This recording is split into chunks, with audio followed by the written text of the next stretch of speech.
Pakistan Military Academy, the cradle of leadership, is converting the young minds into young leaders. अच्छा, सिर्फ पाकिस्तान के अलग अलग शहरों से नहीं बल्कि पूरी दुनिया के अलग अलग मुल्कों से यहाँ पे कैडेट्स आते हैं ट्रेनिंग हासिल करने के लिए, तो उनकी ट्रेनिंग किस तरह से होती है? क्या इन्हीं पाकिस्तानी कैडेट्स के साथ ट्रेनिंग होती है या उनकी एक्टिविटीज़ और ट्रेनिंग अलग होती हैं? जी बिल्कुल, पाकिस्तान मिलिट्री एकेडमी का शुमार दुनिया की बेहतरीन मिलिट्री एकेडमीज़ में होता है।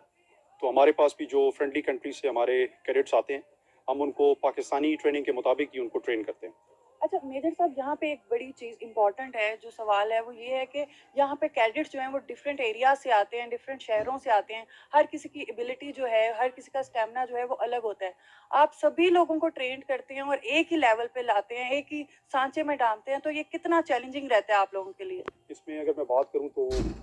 पाकिस्तान के हर खिते से, गिलगित बल्तिस्तान, कश्मीर से लेकर बलूचिस्तान, सिंध और ट्राइबल डिस्ट्रिक्ट के कैडेट्स यहाँ पे ट्रेनिंग हासिल कर रहे हैं। तो इनिशियली जब वो आते हैं तो हम उनको कुछ वक्त मुहैया करते हैं जिसमें वो अपने आप को अच्छे तरीके से सिस्टम के अंदर ढाल सकें,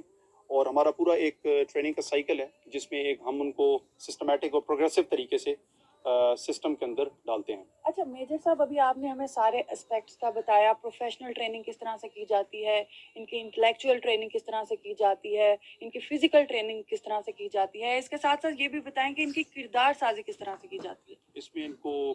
healthy and balanced lifestyle, military and social Athos और प्राइड इन यूनिफॉर्म के बारे में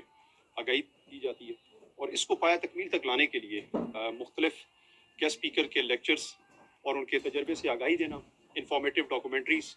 रिक्रिएशनल विजिट्स और स्पिरिट डिकोर का इनकाद करना है। लिहाजा अगर मैं ओवरऑल बात करूँ तो प्रोग्रेसिव ट्रेनिंग और प्रोफेशनल ग्रूमिंग के साथ साथ इन तमाम एस्पेक्ट से भी कैडेट को गुजारा जाता है ताकि यहाँ से फारिग तहसील होने के बाद वो अपनी पेशेवराना सलाहियतों का लोहा मनवाए और मुल्क को कौम की खिदमत करें। प्रोफेशनल ग्रूमिंग के अलावा हम कैडेट्स को इंटेलेक्चुअल ग्रूमिंग में मुख्तलिफ मज़ामीन से गुजारते हैं ताकि उसकी तहरीकी सलाहियत और सेल्फ स्टडी को बरकरार रख सकें। अच्छा, जिस्मानी ट्रेनिंग के साथ आपने प्रोफेशनल ग्रूमिंग की भी बात की है, तो इस हवाले से बताएं कि प्रोफेशनल ग्रूमिंग किस तरह से की जाती है कैडेट्स की? मैं प्रोफेशनल ग्रूमिंग में फोकस हमारा होता है कि इनको मिलिट्री नॉलेज और जो वेपन ट्रेनिंग है उसके बारे में आगाही होना और उनकी प्रैक्टिकल एप्लीकेशन का अंदाज़ा होना। इसके अलावा हम कैडेट्स को मुख्तलिफ मिलिट्री एक्सरसाइजेस से रोशनास कराते हैं जहाँ उनके इनिशिएटिव की हौसला अफजाई करना, सेल्फ डिसिप्लिन को उजागर करना और ट्रेनिंग के तमाम मराइल में जिम्मेदारी के सबूत देने पर फोकस होता है हमारा। ये वो बुनियादी असूल और औसाफ हैं जिनसे जेंटलमैन कैडेट को रोशनास कराकर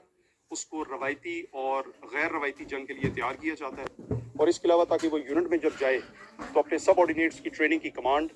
और इंतज़ाम कर सके और जंग के तमाम मराइल में फ्रंट लाइन से लीड कर सके। अच्छा, जिस्मानी तरबियत की बात आपने की है, तो जिस्मानी तरबियत के हवाले से बताएं कौन कौन सी एक्टिविटीज़ यहाँ कैडेट्स को करवाई जाती हैं? जिस्मानी तरबियत के लिए हमारी तवज्जो सबसे पहले